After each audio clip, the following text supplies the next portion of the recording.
మొత్తం 22 మెట్లు. ఎక్కేటప్పుడు 22 మెట్లు కలిపి ఎక్కుతారు. దిగేటప్పుడు మాత్రం ఒక మెట్టు వదిలేసి దిగుతారు.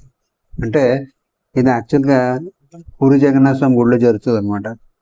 పూరి జగన్నాథ స్వామి గుడిలో దర్శనానికి వెళ్ళడానికి సింహద్వారం లోపలికి వెళ్ళిన తర్వాత 22 మెట్లు ఉంటాయి. ఆ 22 మెట్లు ఒక్కొక్క మెట్టుని ముట్టుకొని దండం పెట్టుకుంటూ వెళ్తారు దర్శనానికి. కానీ వెనక్కి వచ్చేటప్పుడు యమశిల అని ఒక మెట్టు ఉంటుంది అనమాట. అది కింద నుంచి 3వ మెట్టు. ఆ మెట్టు తొక్కకుండా కిందకి రావడం ఆచారం.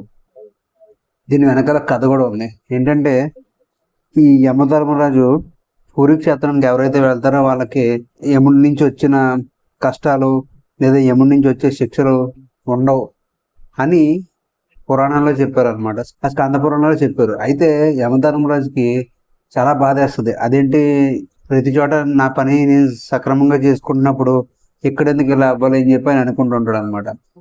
అప్పుడు వెళ్ళి లక్ష్మీదేవిని అలాగే జగన్నాథ స్వామిని అడిగితే లక్ష్మీదేవి వెంటనే నువ్వు ఇక్కడి నుంచి వెళ్ళు, ఈ క్షేత్రంలో నీకు స్థానం లేదు అని చెప్తారు. అప్పుడు జగన్నాథ స్వామి యమధర్మరాజుని పిలిచి ఒక పని చేయి, ఈ భక్తులు ఎవరైతే నా దర్శనం కోసం 22 మెట్లు ఎక్కువ వస్తారో నువ్వు 3వ మెట్లో ఉండు. వాళ్ళ దర్శనం చేసుకొచ్చేటప్పుడు నిన్ను తొక్కుతారు. అప్పుడు వాళ్ళు చేసిన పాపాలన్నింటినీ నువ్వు తీసేసుకో. కానీ నా దర్శనం అయ్యాక కిందకి వెళ్ళేటప్పుడు నీ మెట్టు తొక్కితే వెంటనే వాళ్ళు చేసిన పుణ్యాలు అన్నీ తీసేసుకో అని వరం ఇస్తారనమాట.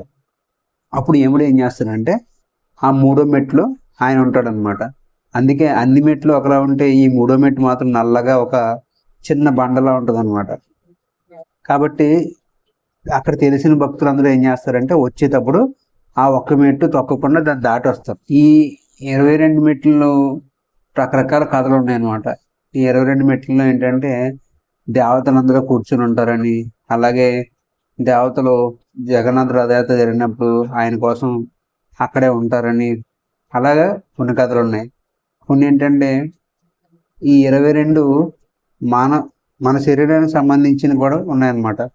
మొదటి 5 మెట్లు మన కళ్ళు, చెవులు, ముక్కు, నోరు, చర్మం అలాంటిది.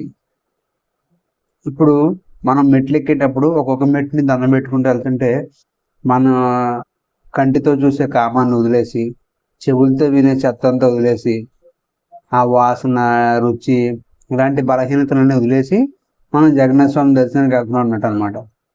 అలాగే తర్వాత 5 మెట్లు ఎక్కుతుంటే మన పంచ ప్రాణాలనే మనం కంట్రోల్లో పెట్టుకుంటున్నట్టు అనమాట.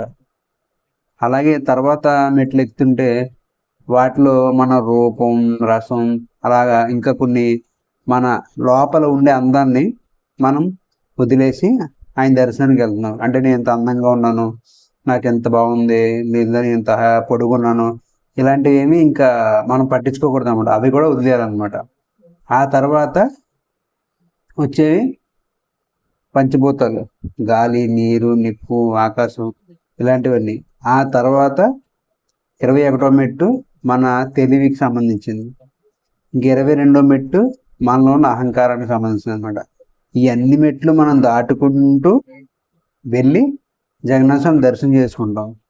అలాగే జగన్నాథ స్వామి దర్శనం చేసి కిందకు వచ్చేటప్పుడు ఏంటంటే ఇవన్నీ మనం వదిలేసాం.